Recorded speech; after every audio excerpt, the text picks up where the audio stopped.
What's up? I tried this challenge not that long ago and I had lots of fun while doing it, and I can't believe all of you liked it as much as I did, so I decided to repeat this challenge, but this time in Mario Kart 7. But we need to clarify a couple of things. Unlike Mario Kart 8, we need to unlock most cups in the game, and to do so we need to finish a cup in Grand Prix mode and get a trophy in each cup. Using items is fair game, but in the case of the bullet bill, they will only be used to catch up to our opponent and not to escape the boost panels. The challenge will only be considered a success if we get to see the credits. I'll be using 150cc, but most importantly, all this footage was used on Citra emulator, and I used save states to show what a perfect run would look like. So tool assist features were used for some tracks, but without anything else to say. Let's just get to it. Toad Circuit was easy enough, as the only boost panels that exist here are these, which can just be avoided. But Daisy Hills is the real problem here. At the very end of the track, there is this huge cliff with two routes, both filled with boost panels that can't be avoided. But it gets worse. Spawn point is so far away that you can't reach it just by jumping into the water. So is the run already over? Well, most Mario Karts, when you don't do any inputs in Grand Prix mode and get last on purpose, you cannot proceed to the next track until you complete those 3 laps, because your final score is dictated by your time. Mario Kart 7 follows Mario Kart 8's rules, with one huge difference. If the 7th player crosses the finish line, the 8th player stopped and the race is automatically over. For a challenge like this, it is an absolute godsend. I haven't touched any panels and I've finished the race, so it must count. Though this is not ideal if done several times in a cup, as you will need as many points as you can possibly get. And using this strategy only gains you 1 point, so let's hope that doesn't become a problem in the future. Next in the Mushroom Cup is Cheap Lagoon. Here you just need to avoid the big ramp here and these panels under the water. But then comes Shy Guy Bazaar. It has its fair share of boost panels, and at first glance, this ramp might be a run killer. But actually jumping over this ramp with a well-timed hop can free you from this predicament, and you can even clear this jump without falling into the abyss, granting us our first trophy.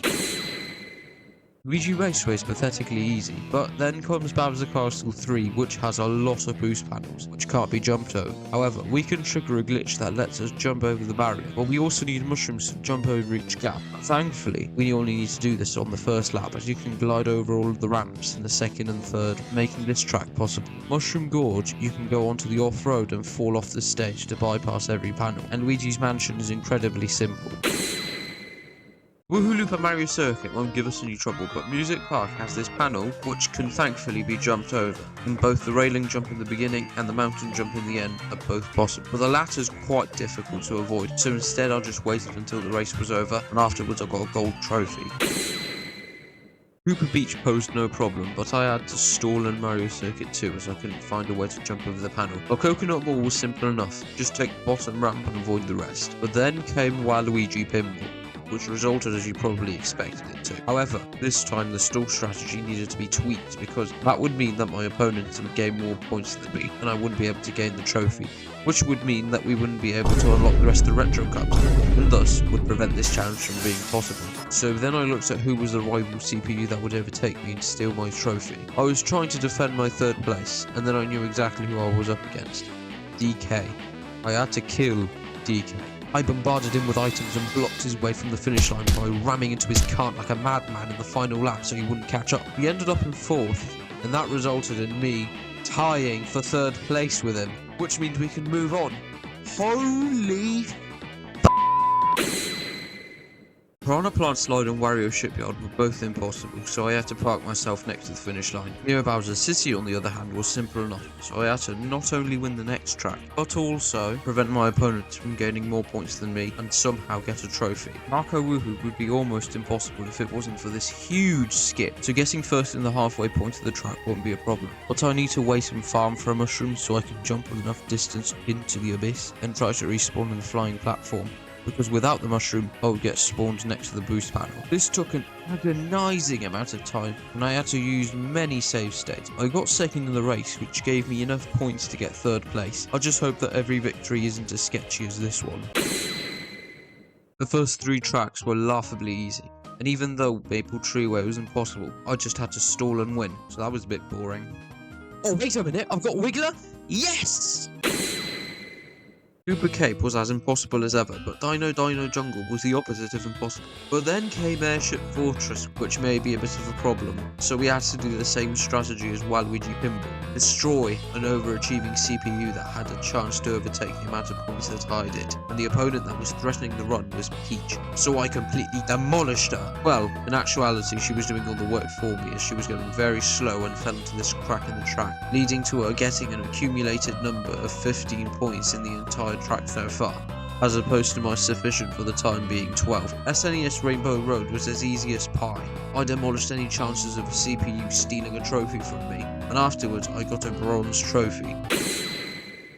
Alright, the final cup. Ah, great! DK Jungle. This one's probably... Oh, well, we'll just have to wait here. Rosalina's Ice World contains no boost panels except near the end, where I had to die 3 times, and I did the best I could possibly do. So I just winged it. Bowser's Castle was up next. This jump over here, you can hop. However, this panel is here for you to reach the top path, but without it, you won't gain enough speed to reach the top path. So unless you have a mushroom or a bullet, you'll always fly at the bottom path, which, if so, you'll have to fall into the lava and die, so you can get spawned even further down the stage into the split path section. And after that, if you don't want to fall into the lava again, then you must jump on the edge of the road while avoiding the panel. But after that, most of the track won't give you any problems. The real problem is trying to reach up to your opponent and... oh well, would you look at that, another panel. But you can jump over the panel onto the glider ramp. Do this 3 times and, well, good luck, because you will need it. If you have a mushroom and avoid the boost panels next to the glider ramps, use it. You'll fall here, and you will avoid the need to die once, and potentially twice, which will be useful if you don't want to be in last place. Currently I'm in 4th, and the only thing between us and the trophy is this beast of a track. And I'm pretty sure Nintendo custom made this track with the intent of it being ball-achingly difficult, because...